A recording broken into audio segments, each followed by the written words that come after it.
think we all come to magic as broken pottery, Mm. but in the way that the Chinese used to use gold to fix broken pottery and consider that the broken pottery, the breaking of it is part of their journey.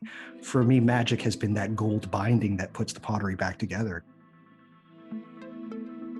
Dreams have been the vector via which people have interacted with the uncanny forever, for as long as we've been around. That is where everything comes from.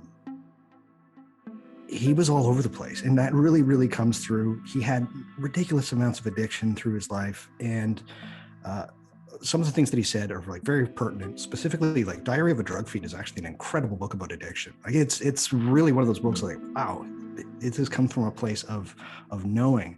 But I say, like, you don't have to be John Dee. You don't have to be Austin Spare. You don't have to be Crowley. You don't have to be any of these people. They did it. Some of the things that they say are really helpful. Some of the things that they did aren't.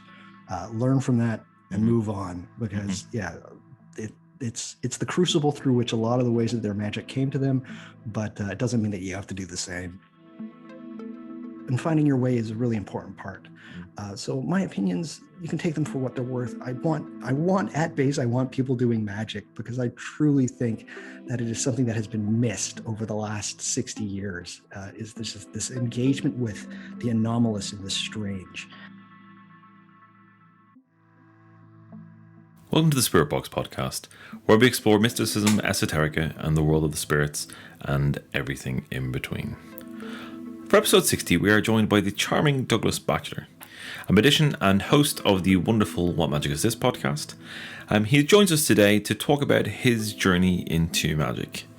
Now, I hugely enjoyed this show. It was great to chat with Douglas, and we really got into his journey into magic, and you know, what were the foundation components that led him on his way, and you know, really what magic has meant to him.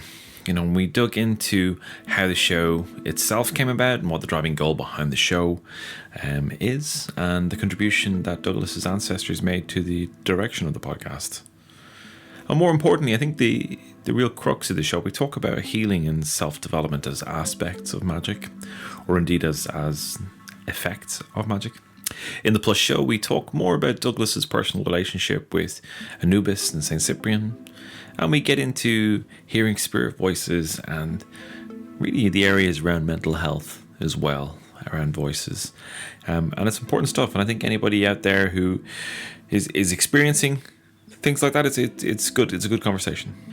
Now, as you know, I'm always interested in hearing about people's experiences with the others. So from hauntings to shadow people, to ghosts, to the jinn, to the fae, the good people, as it were.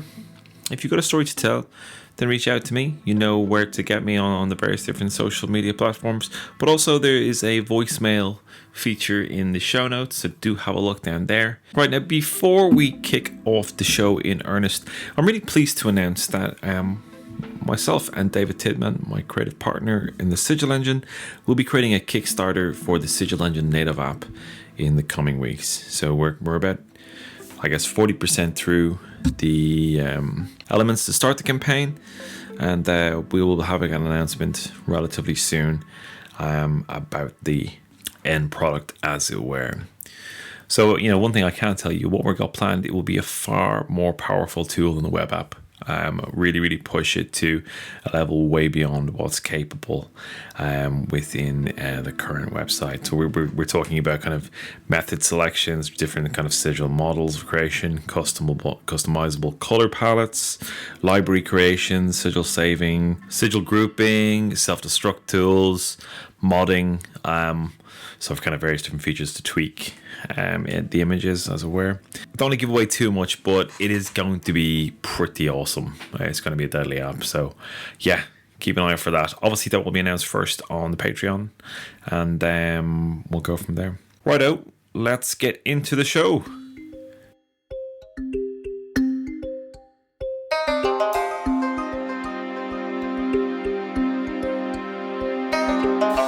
It is my great pleasure to welcome Douglas Batchelor to the podcast. You're welcome to Spirit Box, Douglas. I've been fan of your show for a long time. Really Likewise. Cool to talk to you. Really cool to finally talk to you. Douglas is obviously the host of What Magic Is This, which I'm sure most of the audience for this show knows very well. And if you don't know, go and listen to the show notes, right? Please. Now, just sack off this show now and go and listen to Douglas's show. And then no, don't do that. Douglas, you're really welcome. And it's awesome. I know we've been chatting back and forth in various socials for a while now. So, it's awesome to talk to you. Yeah, I'm sorry it took so long. I was suggested your show by Aiden back in late October or early November. Yeah. And I'd seen tweets come up or things on Instagram, and I was just like, oh, it's another magical podcast. Interesting. But you also, in the tagline, you have folklore, spirits, and magic. I was like, okay, cool, spirits. That's interesting. But it wasn't until Aiden said, like, you have to listen to this podcast. I was like, all right, I'll give it a shot. And there's some interesting people that you had on the show. It's like, all right, let's throw it on. And I loved it. You've got a fantastic show, Dara. Like, it's so enjoyable. And I try to steer as many people as I can there because you're talking about the stuff that I'm interested in. and the way that you're approaching the people you have on the show, it's very human and it's very approachable, and it's not highfalutin. I'll just put it that way. So thank you for what you do, truthfully. Like, and I really, really love what you do. And it's always great when I can have a chunk of time where I can catch up on all the podcasts that I've missed, and you're always up at the top. So thank you for having me here. There really is high praise coming from yourself, and like, as I said, I'm a big fan of your show. I've learned an awful lot from your show. Like, I love the way you explore the topics in depth, and it's really evident the amount of research that goes into each show. So I absolutely return the compliment in that regard. Thank you, Derek. So to start things off, I've got a bunch of questions that I want to ask you about your show, but I think kind of one of the things that I'm really interested in is how people get into this type of life, this type of culture, because it is, even though we've had this big spike in the popularity or interest, rather, popularity is a bit trite to say that, but interest in witchcraft and magic as a whole, belief or at least conversation about spirits and of all descriptions, entities of all descriptions and what have you. It's still very much a slipstream. It's of conventional culture. I don't know about you, but I certainly find that thing when occasionally from people from my kind of like my normie life kind of stumble upon kind of this area of me, they're like, what? Yep. like have you seen Dara's social media? It's like, what's wrong with him? That kind of stuff. So I'm exaggerating to make a point, but right. It's still very much kind of the fringes of culture broadly. I think we're definitely making inroads there, but you go into the census when it lists your kind of religious beliefs. There's quite a few things that we're interested in that probably aren't going to make it up to that list. So how did you start? How did you get into this space? Well, I think I was just born, and that might sound like a really, really like stupid answer, but truthfully, from a very early age, I was very sensitive. I was sensitive to changes. I was sensitive to rooms that I would be in. There was literally one restaurant where my parents used to take me constantly because there was something about the atmosphere there that just allowed me to relax. Otherwise, I would just scream my head off as a child, and it eventually became like my favorite restaurant. But I was definitely different than other people, and I had certain feelings about certain things that I couldn't really put into words from a very, very early age. I had a ton of sickness when I was younger. I was terrible asthma. I was allergic to everything, and my parents made a decision to take my brother and I, who also suffered from terrible allergies, and they moved us out into the country, into the foothills of Alberta, to get that fresh air. Lo and behold, while I was out there, basically all my allergies went away, all of my asthma went away, like within a space of like 3 years. but that was a really good thing because I felt like being out in the country and not having things like television, I would just go outside and I would just spend tons of time out in amongst the trees. And it just felt like I'm in a place where it feels very conducive to the things that I'm feeling. Now, we can use the word spirits or we can use the word entities or something like that. But very, very early age, I would see things and I would hear things and I would feel things, right? Mm-hmm. And I didn't really have the context for them going through school to try and put a word on them. Eventually, I had some good teachers who would introduce me to certain books. My grade 11 teacher, who's one of the most important people in my life, I hope he's really doing well, but he introduced me to a series of books called Fifth Business. I loved it because part of that is it deals with Carl Jung. The author of Fifth Business Right. is Robertson Davies, but it introduced me to Carl Jung. And I was like, okay, so Jung is actually starting to talk about things that I'm starting to feel. And that just kind of snowballed basically into me reading things from Hermann Hesse at, age 16, 17 and onwards. So I was definitely seeking by the time I got to like grade Mm-hmm. 10, grade 11. And then eventually, as things do, you just find magic or magic finds you. And it introduces you to something that you haven't really seen before. It's like, okay, so I might have a chance of affecting reality because the reality that everybody's been trying to tell me is completely true. I have never at any point agreed with. And it's never seemed to be like this doesn't explain everything. And that gets hammered into people fairly early on. Like, by the way, your imaginary friends are imaginary. Mm-hmm. It's like, I'd always been like, well, tell me what imagination is. Because when I'm taking my dog for a walk for 2 hours, almost every day out where I grew up, there's this overload of things that you can feel that just aren't in school textbooks. And they're not in any kind of textbook for anything science. So I just think that I was born, I was a little bit different. I felt things differently. I had a different context of looking at life that I've maintained to this day. Mm-hmm. And eventually magic finds you and you go from there.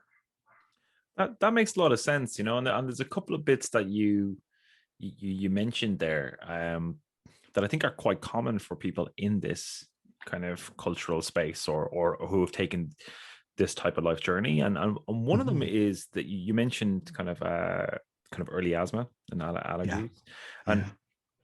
that I find that a lot talking to people that there are things that happen in early life that move them out of convention, that Yeah. they kind of just by the nature. And I like that because I Yeah. was born. I love that. I think that's really awesome way of framing it, that it moves you out of convention. So Yeah. I'm very dyslexic. Right. So basically I I struggle with a lot of kind of conventional learning, Right. and like words can just dance for me when I'm trying to read them, and I'm like, Right. stay still. Oh man. But what it means is that my worldview of kind of like framing things when I was a kid, a lot of it Right. didn't go in, so like it just meant that I had this inbuilt barrier against reality being defined for me, but it has pros and cons, right? Right. But I think it does set you off on that kind of bend. It Yeah. reframes things for you.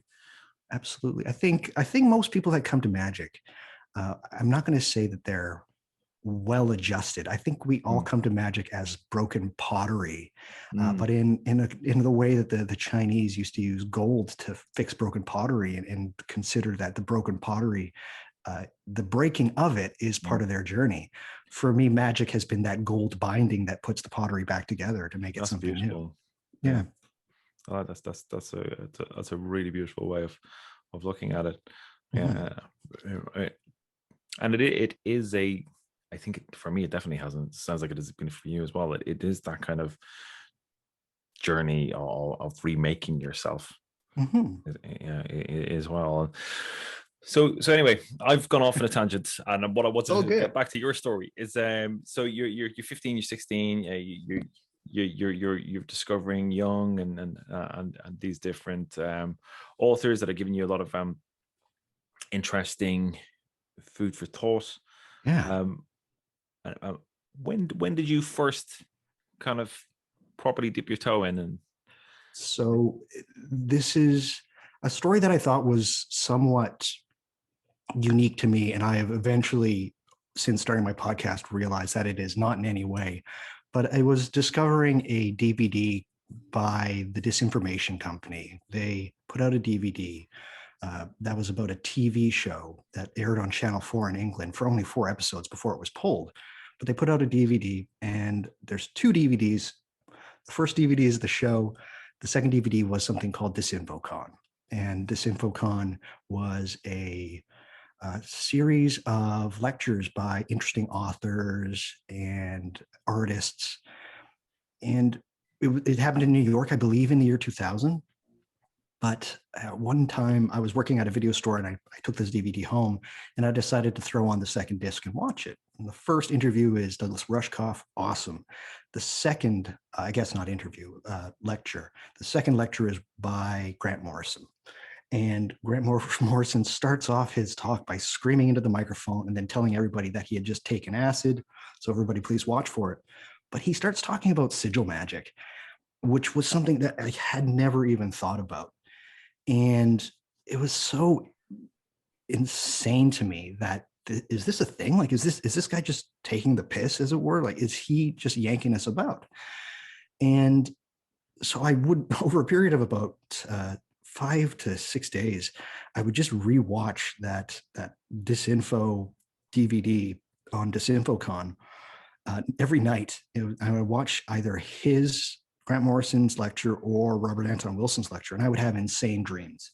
They were dreams that were more real than life. And I think a lot of people, when they come at magic or get into magic at the beginning, it's through things like night hags or something disturbs their sleep. Very few people have like extreme spirit experiences. Some people are lucky and they do, but I think most people get into the occult because something happens in dreams, and they're just like, okay, that really is very different, and I need to figure something out because of this. So it was that Disinformation DVD, as well as the fact that Disinformation just released a book called The Book of Lies, which was a anthology of certain writers that Richard Metzger had picked out in certain articles that he picked out, and just reading that. So I remember very clearly trying sigil magic that Grant Morrison put out in a essay called Pop Magic in Disinformation's Book of Lies. And then writing in a diary that I had at the time, I believe it was like November 23rd of 2003. And I just wrote down in very big words, looks like I'm a chaos magician. And that is kind of like where I draw the line. So that was literally where I started. And the sigils that I did, they worked. And like it just out of the blue was like, okay, this is something. So that is literally where it's like at November 23rd, 2003, that's when I became a magician. That's awesome. Yeah. Yeah. That Grant Morrison clip, I would love some way to really gather a data set of how, because I remember seeing that as well, yeah. And I same watching it again and again and again, and I just thought he was so cool, I just thought, and he is. I mean, Grant Morrison is fucking cool, right? And aside from being an incredible, author, how many people has he brought into magic? Set them off on that journey through that clip alone. But even then, you extrapolate that with the Invisibles. Huge. I think for our generation, people my age between 30 and 42, he was most likely the one that got a lot of us into it, right? Yeah. Like it was him, and it was just, oh, okay, here we go. So we're off to the races now. The number is probably somewhat stratospheric, I would think. I think in time, like Grant Morrison's will truly be acknowledged for his contribution to pop culture. Like to the scope of it, to the scale of it is massive. Yeah. He's huge. And sigil magic was very much the first for me as well. And it was from that too. And it was that whole way he positioned it. You're going to be practicing magicians by the end of this. Like I loved it. It was accessible. It was, this is it. Just, you can do this. Oh, away you go. And yeah, and it worked. It's the same thing. You're like, holy shit, it works. Which happens for a lot of people when they start sigil magic, which is wonderful about sigil magic itself, is that the first couple of times you do it, it's almost like it's guaranteed to work. Yeah. And then later on, it doesn't work. It doesn't anymore. work. It's like, it doesn't last. Going on? Yeah.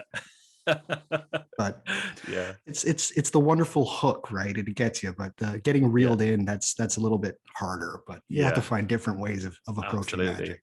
Yeah. What was I going to say? The dream thing, I think, is quite a potent thing. Yeah. But I think it's a real commentary on Western culture as well, and that, like, our innate traditions of recognizing people who have this kind of inherent ability, or have that closeness to the other. We don't have a way of nurturing that talent, like, and it's, I think it's very similar with creativity and creative energy, that like, if you don't have an expression for it, if you don't have tools, if you don't have guidance, if you don't have a way of engaging with that energy, then people end up in bad ways, start lopping off their ears, and like kind of Van Gogh type way. That's where that can go. If it comes in on you, if it starts to kind of fold in and stagnate, and I think that thing around kind of like dreams and things happening in your dreams, or being exposed to say like night hags and what have you, not having that spiritual technology in our culture is a problem. Where you go back to kind of say societies with a more animistic worldview, and they 100% have that technology, and there's an element of, like, I would say self-selection, but it's not really self-selection, because you don't naturally kind of, you don't kind of. I know what you mean, though. Yeah. It's we don't really get the life chooses us, as it were. Well, we're told from a fairly young age, again, to go back to me being younger, that your imagination equals make-believe. Your dreams are merely just your brain taking the recollections of the day and just going, and then that's it, and that's all. But dreams have been the vector by which people have interacted with the uncanny forever, for as long as we've been around. That is where everything comes from, as well as the imagination itself. And so when you talk about animist cultures, they propagate and cultivate dream culture because it is vastly important to them. And if you talk to people, even regular people, when I came up with the podcast, it was, I hate using the term, it was me coming out of the magical closet, but there's really no better way of putting it. Even people that had considered me a fairly normal or scientific person, which I am still, like, I'm very, very normal despite doing some incredibly strange things, is that every single one of them has a dream that either they predicted something in their life, something appeared to them, a dead ancestor talked to them for like a long period of time. Everybody has a dream that was very significant for those people that can dream. And for those people that can't dream, they have at least one dream that they really, really remember. So dreams are beyond important for us. I hate the idea that they're not important. And I think that it's one of those things where hopefully via use of things like Eric Wargo and precognitive dream work, that dreams very well could be the first card that falls in the house of cards that we call fundamental materialist paradigms that we have. Really, so I double down on dreams, and dreams are very important. When anybody wants to send me an email about their dream, I'm all for it. I'm like, please tell me your dreams. Like, I absolutely adore them. So yeah, I think we all do it, whether we can remember that or not. Every single one of us has dreams, and they are important. And don't let anybody tell you that they're not, because they're wrong. And I will double down on this and say dreams are significant, no matter how banal they are.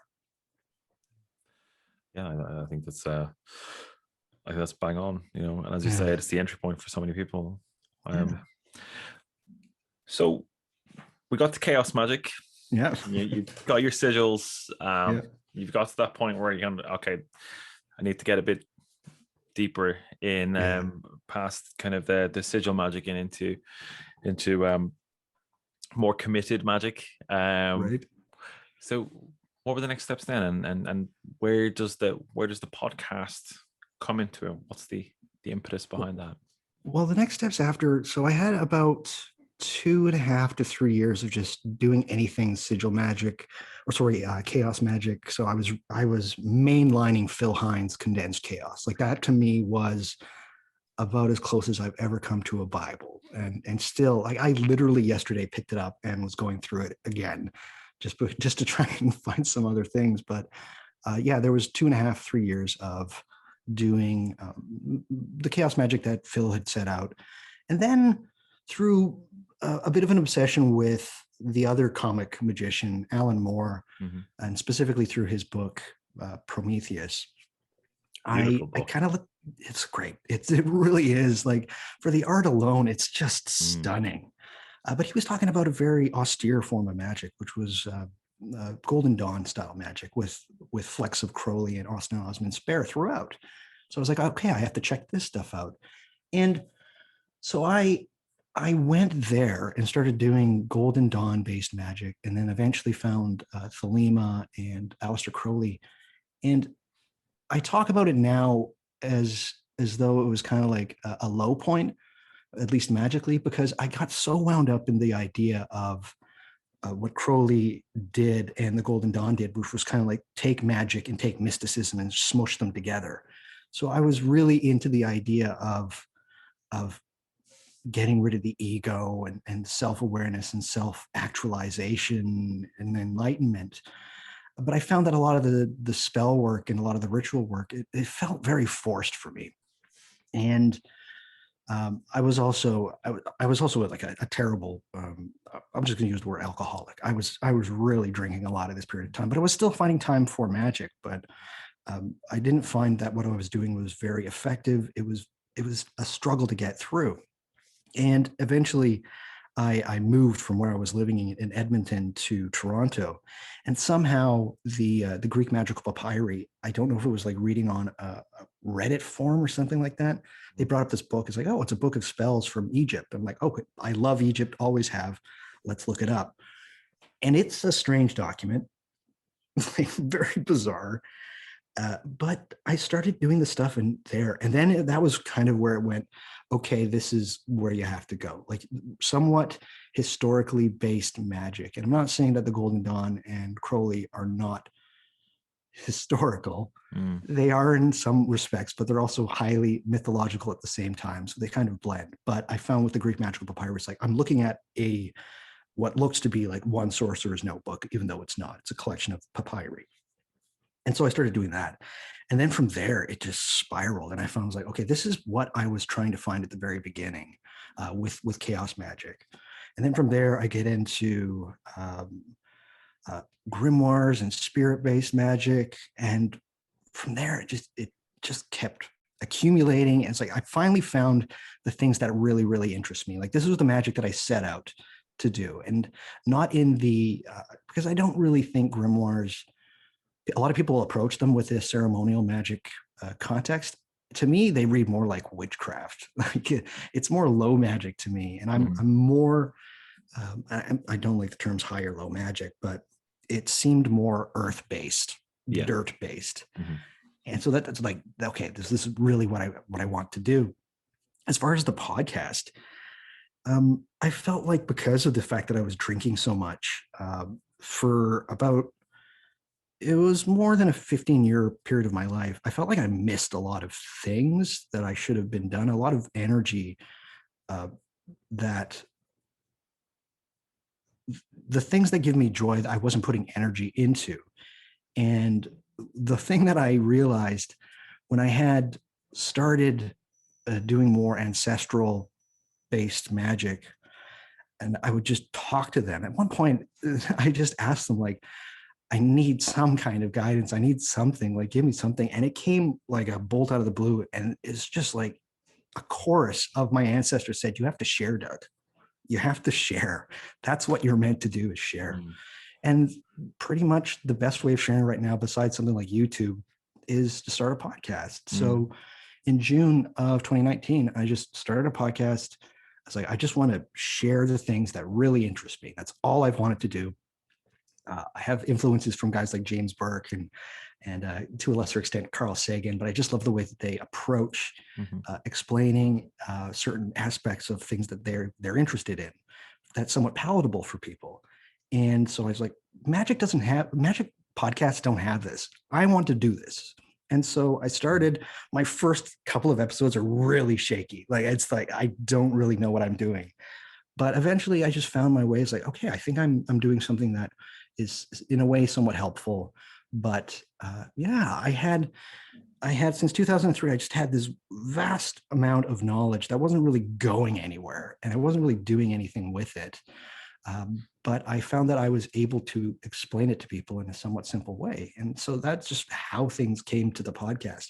I will say this, though, maybe you might agree, or in a different context, Dara, but since starting my podcast, my magical proclivities have like nosedived. I'm putting in so much effort into the podcast. It's like, the other day I was thinking, I was like, man, doing magic, I still do things every day, but taking a full day where it's like, I'm going to crack off 3 things that are in this one, like, very strange grimoire. I can't do that anymore. So, so I think if I'm to use a alchemical metaphor, and it's one that somebody like Alan Moore's talked about. He talks about the idea of solve et coagula. Solve being taking things apart. Coagula means putting things together. A way that I kind of looked at it from my life before starting the podcast was, the first 32 years of my life was solve. It was me taking things apart and just getting as much knowledge into me as possible. But then once you have that, you have to allow it to coagulate. So when I started the podcast, I was like, this is my coagulation. This is using all of the things that I've learned. I just don't want to have it in my head anymore. I need to get it out there in an interesting way. So the next 30 years of my life is my stage of coagulation. I'm just going to put it that way. That metaphor works, know, and I thought about things in a very similar way, really, and in an alchemical framing of like, this is what I have to go through. Yeah. In terms of that, like, going through the fire to be burnt down to your essence, to reform and burn out the impurities. That definitely was a similar thing for me in terms of how I saw things and how I saw challenges. Like, and you mentioned your own struggle with alcohol, and kind of how that was like a sideways journey, like a partner journey with Magick, and it's I get that. I understand it. It sounds very familiar. I've certainly had that as well. And there's that element of like being sensitive, and there is a self-medication bit there as well. As much as you're exploring, your self-exploration, there's self-medication as well. Like, and it's I think that there comes a time when you go, well, which one's going to win? And it 100%. It's hard. And to anyone listening out there who's going through something similar, like, just stay the course. It's tough. It really is hope. And Magick didn't cure my alcoholism, but it definitely helped. Like, it definitely was like, I will admit, I used alcohol to self-medicate, to dumb things down. Again, fairly sensitive person that I am, I get a lot of information always, and sometimes it's just too much. And the way that I dealt with it, because I would just drink alone. Like, it wasn't me going out with a couple of the friends and just enjoying, which did happen, but more so it was just like, I'm getting too much information and I don't know what to do with it. I just need to make it stop or to dull it in some way. And I would use alcohol for that. But learning techniques and learning ways to be able to be able to filter what's happening to me now. It's just like, oh, I wish I had done this 10 years earlier. Of course, there's the idea that you come to things when you come to things. But yeah, I think a lot of people, they might be similar. They might be very sensitive, and they might be using certain substances in certain ways to. Uh, and what I did is that I kind of, because it was concurrent with the Golden Dawn Thelema thing that I was doing, which is like excess. Excess is where you get like a lot of your, which is a very bad read of both Golden Dawn, but more specifically Crowley. Yeah. And then it just one point, it's like, you know what, this might work for other people. It does not work for me at all. Like it makes things worse. It really does. It's a really important realization, like that we have a cultural view of that kind of like that excess is rock and roll. That's where you want to get, and it's not going to be good. And some people can. Some people can. Truly they can.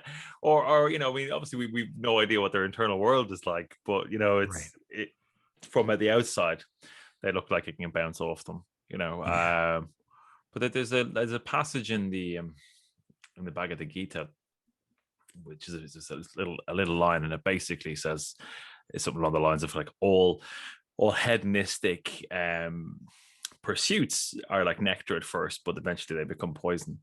And I think there's an element of truth in that. Like at some stage, you don't know who's driving the car. Driving the car is not a good metaphor for talking about substances, but like you don't know who is in control. It's bloody hard, really hard stuff.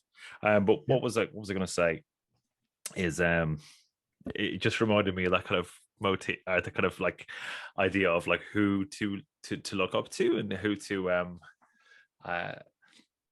admire and look at kind of as a inspiration and a person to emulate. And there was a thing, I can't remember who said it, but talking about Charles Bukowski and saying like, it's the kind of the ultimate kind of dropout author. It's like, it's like Bukowski is not something to aspire to. No. like you've got to really look at kind of the 360 of the individuals that you're looking to emulate. I mean, there's a lot of talk now about like how problematic Crowley is through kind of modern benchmarks, but like you don't have to go back too far to kind of go, actually, he was doing a lot of really mad shit then, the way I put like a lot of the what I call the titans of magic in my Fool's Gallery, where I cover certain individuals in the podcast, is one of the things that I've said a couple of times on them, is that they've lived this life so you don't have to. And I truly think that like they've done these things so you don't. A lot of times the messages get very, very blurred, specifically within Crowley. A lot of the times he lived a somewhat longer life, not as long as say somebody like Spare, but he was all over the place, and that really, really comes through. He had ridiculous amounts of addiction through his life, and some of the things that he said are like very pertinent. Specifically, like Diary of a Drug Fiend is actually an incredible book about addiction. Like it's really one of those books like, wow, it has come from a place of knowing. But I say, like, you don't have to be John Dee. You don't have to be Austin Spare. You don't have to be Crowley. You don't have to be any of these people. They did it. Some of the things that they say are really helpful. Some of the things that they did aren't. Learn from that and move on, because it's the crucible through which a lot of the ways of their magic came to them, but it doesn't mean that you have to do the same. What was I going to say is I was actually in Hastings today. Nice. Where Crowley lived out the last few years of his life. I think is the boarding house that he lived in. I don't think it's been knocked down. It was knocked down a couple of years ago. But we're in kind of ground zero where I am.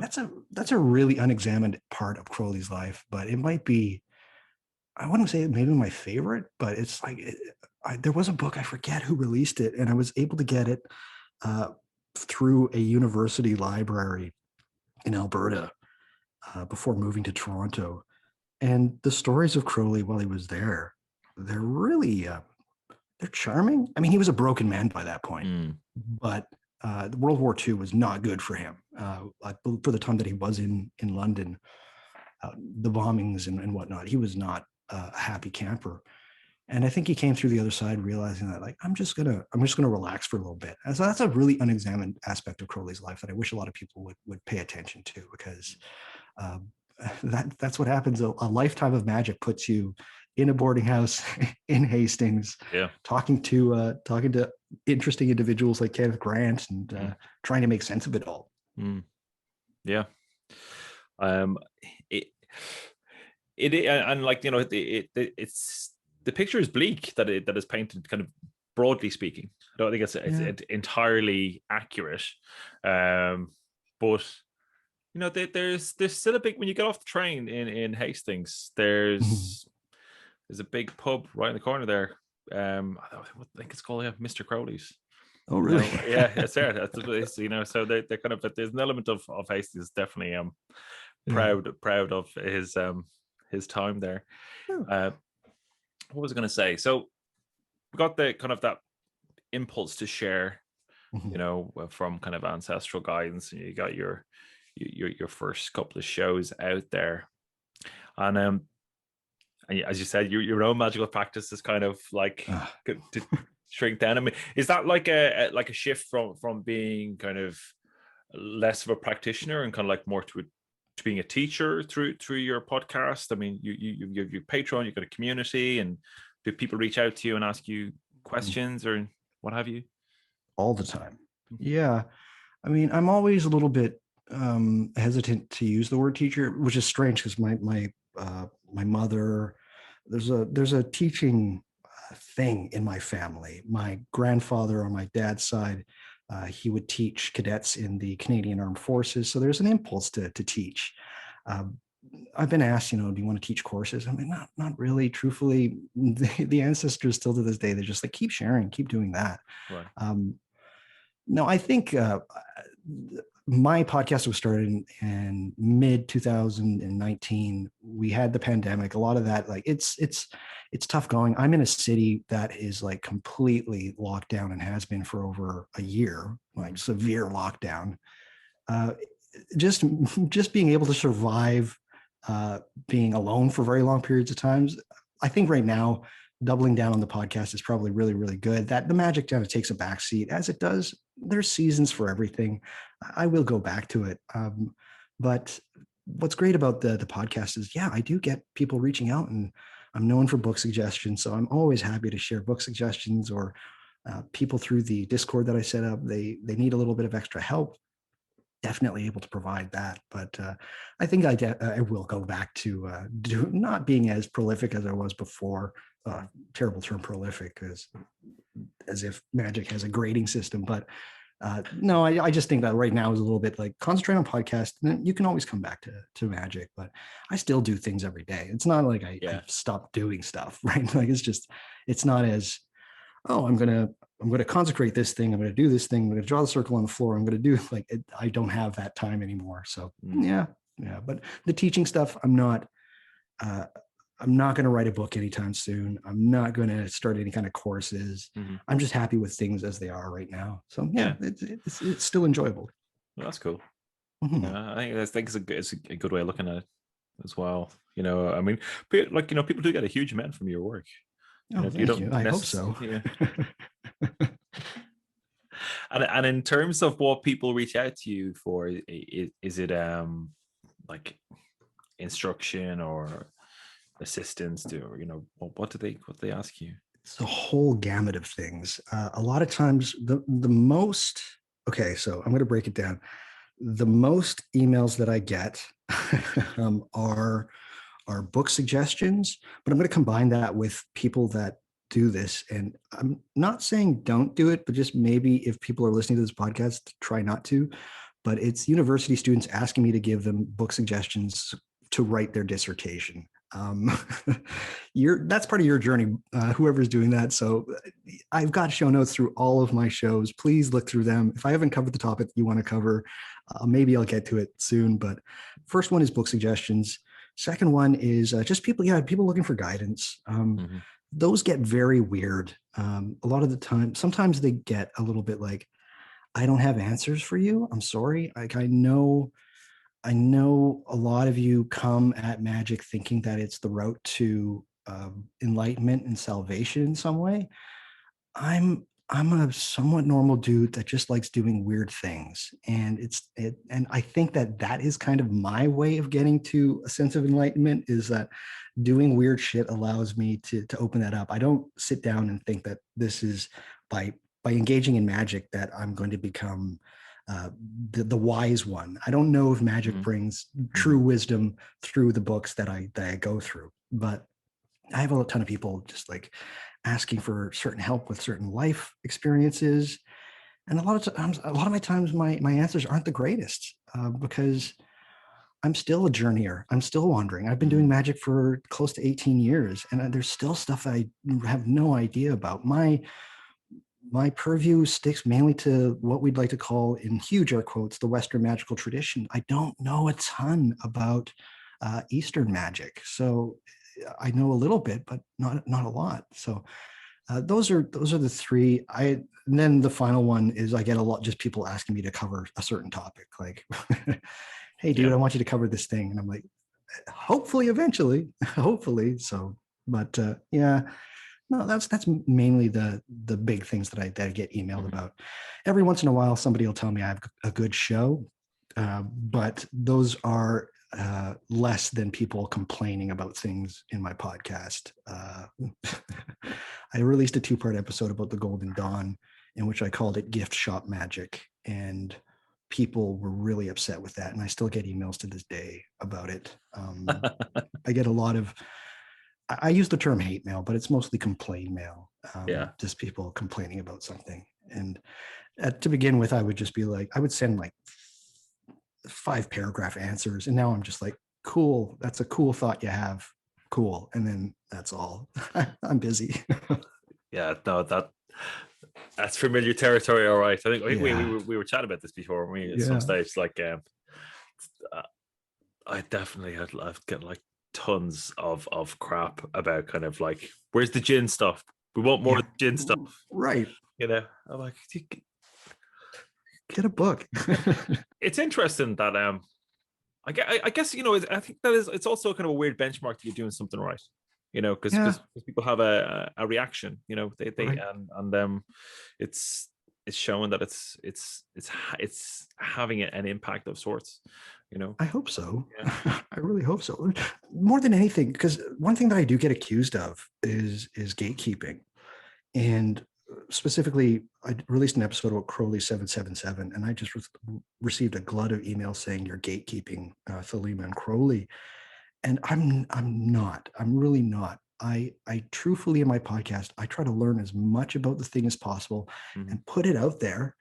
But then I'll also share my opinion. And for somebody who's been doing this for 18 years, and that's my opinion, you can take it for what it is. Same things goes with, I don't find Kabbalah very engaging. If you do, cool. But in my Kabbalah episode, I just shared, like, this is my thoughts. This is my guests' thoughts. And that's all. My guests' thoughts aren't my thoughts. They have their own opinions.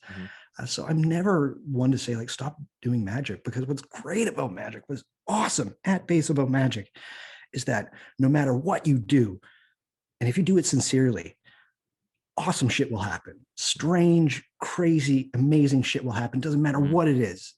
That's what's great about it. And finding your way is a really important part. So my opinions, you can take them for what they're worth. I want at base, I want people doing magic, because I truly think that it is something that has been missed over the last 60 years, is this engagement with the anomalous and the strange. So I want people at base doing any kind of magic, but I'm also just going to put things out, dispel a bit of myths. I got an email the other day about, I did an episode about John Dee, and I dispelled the myth about John Dee signing his letters 007, and somebody wanted to engage me on it. And it's like, for one, that really doesn't matter too much to John Dee's magic. But for another thing, I really have done the research. I spent more than like 2 hours trying to find anything of John Dee signed 007, and there wasn't anything. There was an author who basically said that he signed a 007, an author whose Wikipedia page is nothing but him making shit up, right? Mm-hmm. So that's basically what I'm doing with my podcast. It's just I'm putting it out there. I'll share my opinion, take it for what it's worth, and that's all, truthfully. I don't think anybody can complain about that, or even if they do, they shouldn't, because you're there's an element of self-reflection, I think, for people listening to that, to take on, because you're not kind of saying this is catechism, this is dogma. Right. You're saying the absolute reverse of that. Take what you want and move on. It's a free world.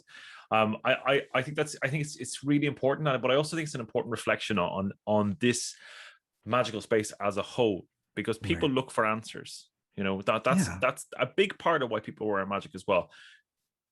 Convention hasn't worked. I'm looking for answers. I'm looking for meaning. And one of the most important things that people need to learn is that nobody has all the answers. No. Nobody. Nobody. Like ever. You have to build your own answers.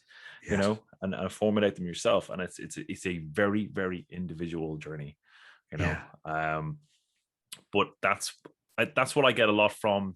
Similar to you, though, the messages that come to me, some of them I can respond to, but some of them are deeply personal. And you've no context, it doesn't feel right to give advice. It's can be really challenging at times, actually. I tell people to, more than anything, I mean, even though the word is literally in the title of my podcast, What Magic Is This? I really want to steer people away from the idea of trying to find explanations for absolutely everything. I think that sticking with the phenomena of strange things that happen when you're engaged in magic is far more important. There's maybe one of the most seminal books I've ever read in my life was a book called The Master and His Emissary by Dr. Ian McGilchrist, where he's talking about the brain and the hemispheres of the brain. And brain hemispheres was one of those things that was fairly popular for a period of time. And then we found out, it looks like the brain does both things. So it just fell away.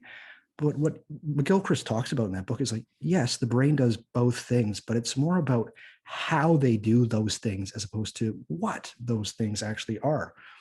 And with my podcast, that's really what I'm trying to do, is like, always the more important question to ask is how, but not in how does it work. The how is in how did it get to that place of being a thing? How did magicians in the 16th century come to be doing and writing these really strange grimoires? How do certain cultures use dreams to enhance their life? How is always far more important than what. Right. And I really want people to cotton on to that. Explanatory finality is, I don't think, very helpful when approaching magic. Stick with the how of what's going on while you're doing magic and how things you think might have worked. And that's part of your journey. So part of me was like, should I name my podcast How Magic Is This? But that's just silly. But I think, people do come to magic looking for answers. And the answers that you come to, they're usually always going to be your own.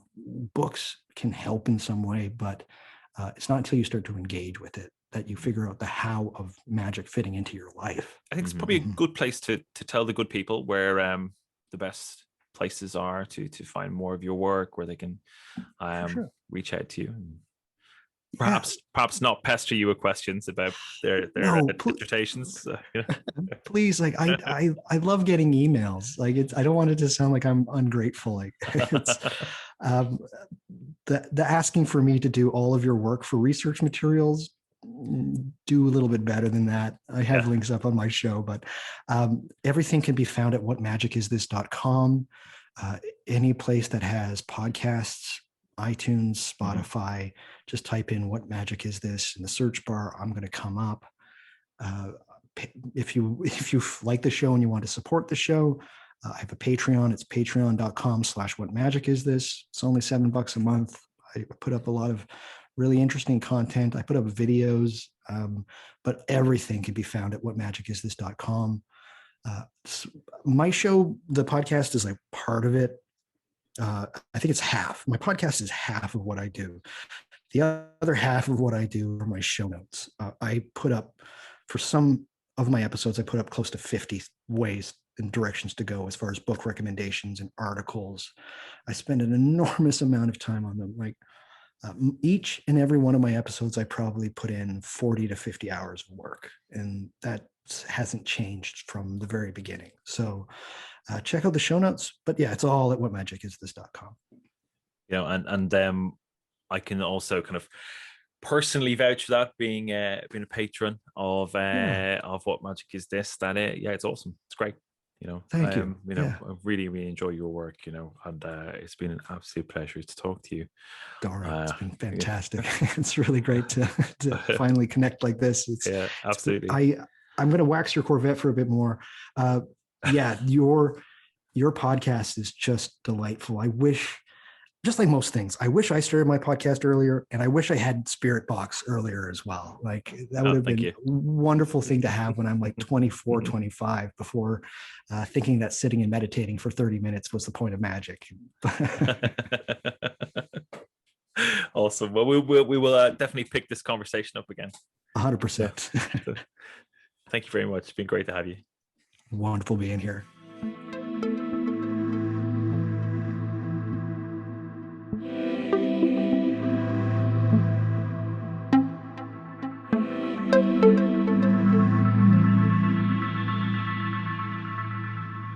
Wonderful, wonderful stuff. I hope you all enjoyed that as much as I did. It was really, really great to chat to Douglas, and hopefully in a few weeks I'll be a guest on his podcast and get to return the favor. But I'm really, really grateful for Douglas coming on the show. It was so lovely to chat to him and get his insights on his journey. And it's one of those things that I always find I tend to reflect on my own experiences when I get to have conversations like this. And it's a real privilege, I find, and I hope it's something similar for you out there listening, that it gives a sense of kind of introspection and context for your own journey. I think that's the point of this, really, the point of these conversations.